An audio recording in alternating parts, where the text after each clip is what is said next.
وہ رات گزر گئی، پھر اور کئی راتیں گزر گئیں۔ صلاح الدین ایوبی انتظامی کاموں اور نئی فوج تیار کرنے میں اتنا مصروف رہا کہ ناجی کی دعوت قبول کرنے کا وقت نہ نکال سکا۔ علی بن سفیان نے اسے ناجی کے متعلق جو رپورٹ تھی اس سے وہ پریشان ہو گیا۔ اس نے علی سے کہا، تو اس کا مطلب یہ ہے کہ یہ شخص صلیبیوں سے زیادہ خطرناک ہے، یہ ایک سانپ ہے جسے مصر کی عمارت آستین میں پال رہی ہے۔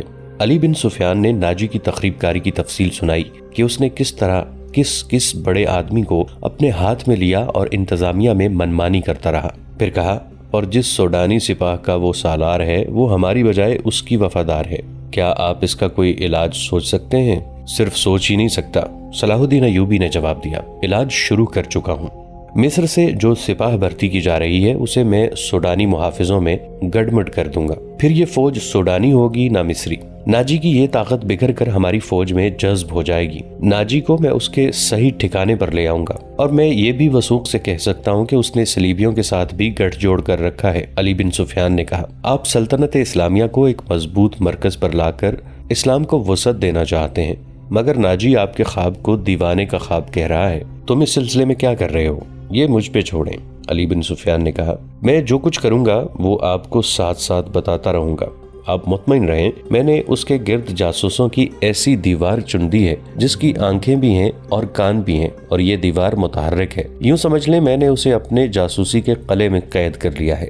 صلاح الدین ایوبی کو علی بن سفیان پر اس قدر اعتماد تھا کہ اس سے اس کی درپردہ کارروائی کی تفصیل نہ پوچھی۔ علی نے ان سے پوچھا، معلوم ہوا ہے کہ وہ آپ کو جشن پر مدعو کر رہا ہے، اگر یہ بات صحیح ہے تو اس کی دعوت اس وقت قبول کیجیے گا جب میں آپ کو بتاؤں گا۔ صلاح الدین ایوبی اٹھے اور ہاتھ پیٹھ پیچھے رکھ کر ٹہلنے لگے۔ ان کی آہ نکل گئی اور رک گئے اور بولے، بن سفیان، زندگی اور موت اللہ کے ہاتھ میں ہے۔ بے مقصد زندگی سے کیا یہ بہتر نہیں کہ انسان پیدا ہوتے ہی مر جائے؟ کبھی کبھی یہ سوچ دماغ میں آ جاتی ہے کہ وہ لوگ شاید زیادہ خوش نصیب ہیں جن کی قومی حس مردہ ہو جاتی ہے اور جن کا کوئی کردار نہیں ہوتا، بڑے مزے سے جیتے ہیں اور اپنی آئی پر مر جاتے ہیں۔ وہ بد نصیب ہیں امیر محترم۔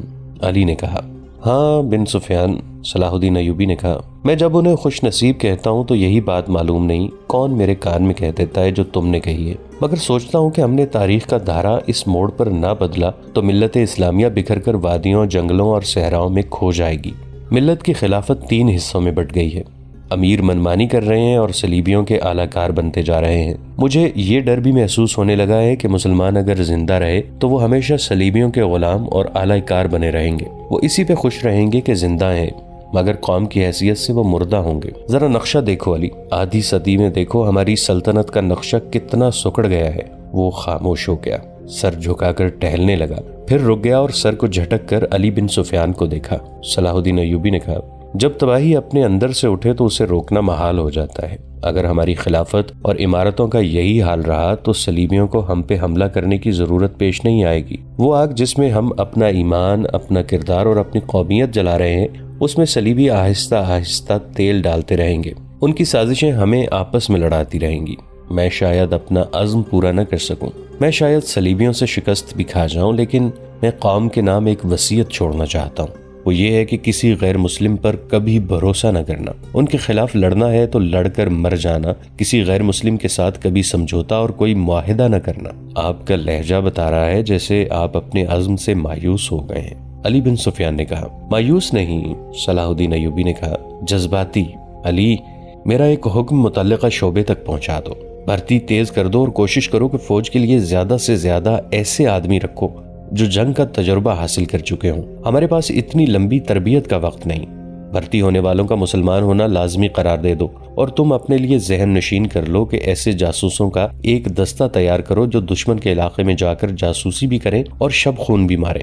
یہ جانبازوں کا دستہ ہوگا، انہیں خصوصی تربیت دو، ان میں یہ صفات پیدا کرو کہ اونٹ کی طرح زیادہ سے زیادہ عرصہ پیاس برداشت کر سکیں، ان کی نظریں عقاب کی طرح تیز ہوں، ان میں صحرائی لومڑی کی مکاری ہو اور وہ دشمن پر چیتے کی طرح جھپٹنے کی مہارت، دلیری اور طاقت کے مالک ہوں، ان میں شراب، حشیش وغیرہ کی عادت نہ ہو اور عورت کے لیے وہ برف کی طرح یخ ہوں۔ بھرتی تیز کرا دو بن سفیان، اور یاد رکھو میں ہجوم کا قائل نہیں، مجھے لڑنے والوں کی ضرورت ہے، خواہ تھوڑی تعدادی ہو، ان میں قوی جذبہ اور وہ میرے عزم کو سمجھتے ہوں، کسی کے دل میں یہ شبہ نہ ہو کہ اسے کیوں لڑایا جا رہا ہے۔ اگلے 10 دنوں میں ہزارہ تربیت یافتہ سپاہی امارت مصر کی فوج میں آ گئے اور ان 10 دنوں میں ناجی نے زکوئی کو ٹریننگ دے دی کہ وہ صلاح الدین ایوبی کو کون کون سے طریقے سے اپنے حسن کے جال میں پھانس کر اس کی شخصیت اور اس کے کردار کو کمزور کر سکتی ہے۔ ناجی کے ہمراز دوستوں نے زکوئی کو دیکھا تو انہوں نے بلا خوف تردید کہا کہ اس لڑکی کو مصر کے فرعون دیکھ لیتے تو خدائی کے دعوے سے دستبردار ہو جاتے۔ ناجی کا جاسوسی کا اپنا نظام تھا، بہت تیز اور دلیر۔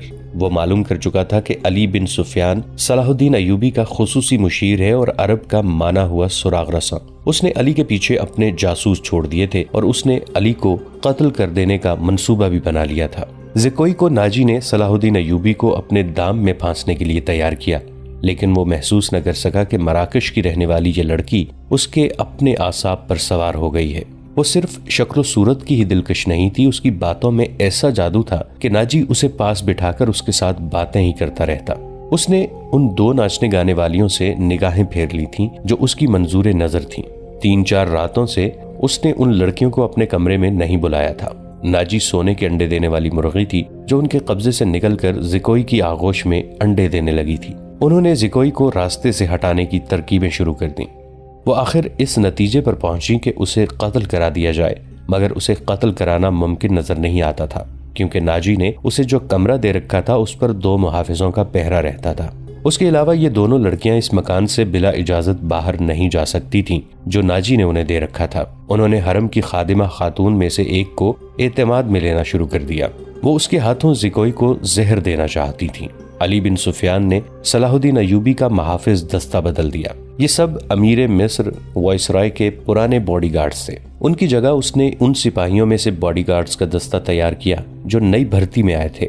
یہ جانبازوں کا منتخب دستہ تھا جو سپاہ گری میں بھی طاق تھا اور جذبے کے لحاظ سے اس کا ہر سپاہی مرد حر تھا۔ تاجی کو یہ تبدیلی بالکل پسند نہیں تھی، لیکن اس نے صلاح الدین ایوبی کے سامنے اس تبدیلی کی بے حد تعریف کی اور اس کے ساتھ ہی درخواست کی کہ صلاح الدین ایوبی اس کی دعوت قبول کر لے۔ صلاح الدین ایوبی نے اسے جواب دیا کہ وہ 1 دن میں اسے بتائے گا کہ وہ کب دعوت قبول کر سکے گا۔ اس کے جانے کے بعد صلاح الدین ایوبی نے علی بن سفیان سے مشورہ لیا کہ وہ دعوت پر کب جائے۔ علی نے انہیں مشورہ دیا کہ اب وہ کسی بھی روز دعوت قبول کر لیں۔ دوسرے ہی دن صلاح الدین ایوبی نے ناجی کو بتایا کہ وہ کسی بھی رات دعوت پہ آ سکتا ہے۔ ناجی نے 3 روز بعد کی دعوت دی اور بتایا کہ یہ دعوت کم اور جشن زیادہ ہوگا اور یہ جشن شہر سے دور صحرا میں مشعلوں کی روشنی میں منایا جائے گا۔ ناچ گانے کا انتظام ہوگا، باڈی گارڈز کے گھڑ سوار اپنے کرتب دکھائیں گے، شمشیر زنی اور بغیر ہتھیاروں کی لڑائی کے مقابلے ہوں گے اور صلاح الدین ایوبی کو رات وہیں قیام کرایا جائے گا اور وہاں رہائش کے لیے خیمے نصب ہوں گے۔ صلاح الدین ایوبی پروگرام کی تفصیل سنتے رہے۔ انہوں نے ناچ گانے پر بھی اعتراض نہ کیا۔ ناجی نے ڈرتے اور جھجکتے ہوئے کہا، فوج کے بیشتر سپاہی جو مسلمان نہیں یا جو ابھی نیم مسلم ہیں کبھی کبھی شراب پیتے ہیں۔ وہ شراب کے عادی نہیں، وہ اجازت چاہتے ہیں کہ جشن میں انہیں شراب پینے کی اجازت دی جائے۔ آپ ان کے کمانڈر ہیں۔ صلاح الدین ایوبی نے کہا، آپ چاہیں تو انہیں اجازت دے دیں، نہ دینا چاہیں تو میں آپ پر اپنا حکم نہیں چلاؤں گا۔ امیر مصر کا اقبال بلند ہو، ناجی نے غلاموں کی طرح کہا۔ میں کون ہوتا ہوں اس کام کی اجازت دینے والا جس کو آپ سخت ناپسند کرتے ہیں؟ انہیں اجازت دے دیں کہ جشن کی رات ہنگامہ آرائی اور بدکرداری کے سوا سب کچھ کر سکتے ہیں۔ صلاح الدین ایوبی نے کہا، اگر شراب پی کر کسی نے ہلہ گلہ کیا تو اسے سخت سزا دی جائے گی۔ یہ خبر جب صلاح الدین ایوبی کے سٹاف تک پہنچی کہ ناجی صلاح الدین ایوبی کے اعزاز میں جو جشن منعقد کر رہا ہے اس میں ناچ گانا ہوگا اور شراب بھی پی جائے گی اور صلاح الدین ایوبی نے اس جشن کی دعوت ان خرافات کے باوجود قبول کر لی ہے، تو سب حیرت سے ایک دوسرے کا منہ دیکھنے لگے۔ کسی نے کہا کہ ناجی جھوٹ بولتا ہے، وہ دوسروں پر اپنا رعب ڈالنا چاہتا ہے، اور کسی نے یہ رائے دی کہ ناجی کا جادو صلاح الدین ایوبی پر بھی چل گیا ہے۔ یہ رائے ان سربراہوں کو پسند آئی جو ناجی کے ہم نوالا اور ہم پیالہ تھے۔ صلاح الدین ایوبی نے چارج لیتے ہی ان کے لیے عیش و عشرت، شراب نوشی اور بدکاری جرم قرار دے دی تھی۔ انہوں نے ایسا سخت ڈسپلن رائج کر دیا تھا کہ کسی کو پہلے کی طرح فرائض سے کوتاہی کی جرت نہیں ہوتی تھی۔ وہ اس پر خوش تھے کہ آج نئے امیر مصر نے کسی دعوت میں شراب اور رقص کی اجازت دے دی ہے تو کل پرسوں وہ خود بھی ان رنگینیوں کا رسیا ہو جائے گا۔ صرف علی بن سفیان تھا جسے معلوم تھا کہ صلاح الدین ایوبی نے خرافات کی اجازت کیوں دی ہے۔ جشن کی شام آ گئی۔ ایک تو چاندنی رات تھی۔ صحرا کی چاندنی اتنی شفاف ہوتی ہے کہ ریت کے ذرے بھی نظر آ جاتے ہیں۔ دوسرے ہزارہ مشعلوں نے وہاں صحرا کی رات کو دن بنا دیا تھا۔ باڈی گارڈز کا ہجوم تھا جو ایک وسیع میدان کے گرد دیواروں کی طرح کھڑا تھا۔ ایک طرف صلاح الدین ایوبی کے بیٹھنے کے لیے جو مسند رکھی گئی تھی وہ کسی بہت بڑے بادشاہ کا تخت معلوم ہوتی تھی۔ اس کے دائیں بائیں بڑے رتبوں کے مہمانوں کی نشستیں تھیں۔ اس وسیع و عریض تماشا گاہ سے تھوڑی دور مہمانوں کے لیے نہایت خوبصورت خیمے نصب تھے۔ ان سے ہٹ کر ایک بڑا خیمہ صلاح الدین ایوبی کے لیے نصب کیا گیا تھا جہاں اسے رات بسر کرنا تھی۔ علی بن سفیان نے سورج غروب ہونے سے پہلے وہاں جا کر اس خیمے کے ارد گرد محافظ کھڑے کر دیے تھے۔ جب علی بن سفیان وہاں محافظ کھڑے کر رہا تھا، ناجی زکوئی کو آخری ہدایات دے رہا تھا۔ اس شام زکوئی کا حسن کچھ زیادہ ہی نکھر آیا تھا۔ اس کے جسم سے ایسے عطر کی بھینی بھینی بو اٹھ رہی تھی جس میں سحر کا تاثر تھا۔ اس نے بال اریاں کندھوں پر پھیلا دیے تھے۔ سفید کندھوں پر سیاہی مائل بھورے بال زاہدوں کی نظروں کو گرفتار کرتے تھے۔ اس کا لباس اس قدر باریک تھا کہ اس کے جسم کے تمام نشیب و فراز صاف نظر آتے تھے۔ اس کے ہونٹوں پر قدرتی تبسم ادکھلی کلی کی مانند تھا۔ تاجی نے اسے سر سے پاؤں تک دیکھا اور کہا، صلاح الدین ایوبی پر تمہارے جسمانی حسن کا شاید اثر نہ ہو، اپنی زبان استعمال کرنا۔ وہ سبق بھولنا نہیں جو میں اتنے دنوں سے تمہیں پڑھا رہا ہوں، اور یہ بھی نہ بھولنا کہ اس کے پاس جا کر اس کی لونڈی نہ بن جانا، انجیر کا وہ پھول بن جانا جو درخت کی چوٹی پر نظر آتا ہے مگر درخت پر چڑھ کر دیکھو تو غائب ہو جاتا ہے۔ اسے اپنے قدموں میں بٹھا لینا۔ میں تمہیں یقین دلاتا ہوں کہ تم اس پتھر کو پانی میں تبدیل کر لو گی۔ اسی سرزمین میں کلوپترا نے سیزر جیسے مرد آہن کو اپنے حسن اور جوانی سے پگھلا کر مصر کی ریت میں بہا دیا تھا۔ کلوپترا تم سے زیادہ خوبصورت نہیں تھی۔ میں نے تمہیں جو سبق دیے ہیں وہ کلوپترا کی چالیں تھیں۔ عورت کی یہ چالیں کبھی ناکام نہیں ہو سکتی۔ زکوئی مسکرا رہی تھی اور بڑے غور سے سن رہی تھی۔ مصر کی ریت نے ایک اور کلوپترا کو حسین ناگن کی طرح جنم دیا تھا۔ مصر کی تاریخ اپنے آپ کو دہرانے والی تھی۔ سورج غروب ہو گیا تو مشعلیں جل اٹھیں۔ صلاح الدین ایوبی گھوڑے پر سوار آ گئے۔ ان کے دائیں بائیں آگے اور پیچھے ان کے ان محافظوں کے گھوڑے تھے جو علی بن سفیان نے منتخب کیے تھے۔ اسی دستے میں اس نے 10 محافظ شام سے پہلے ہی یہاں لا کر صلاح الدین ایوبی کے خیمے کے گرد کھڑے کر دیے تھے۔ سازوں نے دف کی آواز پر استقبالیہ دھن بجائی اور صحرا امیر مصر صلاح الدین ایوبی زندہ باد کے نعروں سے گونجنے لگا۔ ناجی نے آگے بڑھ کر استقبال کیا اور کہا، آپ کے جانثار عظمت اسلام کے پاسبان آپ کو بسر و چشم خوش آمدید کہتے ہیں۔ ان کی بے تابیاں اور بے قراریاں دیکھیے، آپ کے اشارے پر کٹ مریں گے۔ اور خوشامد کے لیے اسے جتنے الفاظ یاد آئے اس نے کہہ ڈالے۔ جو ہی صلاح الدین ایوبی اپنی شاہانہ نشست پر بیٹھے، سرپٹ دوڑتے گھوڑوں کی ٹاپوں کی آوازیں سنائی دی۔ گھوڑے جب مشعلوں کی روشنی میں آئے تو سب نے دیکھا کہ 4 گھوڑے دائیں سے اور 4 بائیں سے دوڑے آ رہے تھے۔ ہر ایک پر ایک ایک سوار تھا۔ ان کے پاس ہتھیار نہیں تھے، وہ ایک دوسرے کے آمنے سامنے آ رہے تھے۔ صاف ظاہر تھا کہ وہ ٹکرا جائیں گے۔ کسی کو معلوم نہ تھا کہ وہ کیا کریں گے۔ وہ ایک دوسرے کے قریب آئے تو دونوں فریقوں کے سوار رکابوں میں پاؤں جما کر کھڑے ہو گئے۔ پھر انہوں نے لگامیں ایک ایک ہاتھ میں کر لیں اور دوسرے بازو پھیلا دیے۔ دونوں اطراف کے گھوڑے بالکل آمنے سامنے آ گئے اور سواروں کی دونوں پارٹیاں ایک دوسرے سے الجھ گئیں۔ سواروں نے ایک دوسرے کو پکڑنے اور گھوڑے سے گرانے کی کوشش کی۔ جب گھوڑے آگے نکل گئے تو 2 سوار جو گھوڑوں سے گر پڑے تھے ریت پر قلع بازیاں کھا رہے تھے۔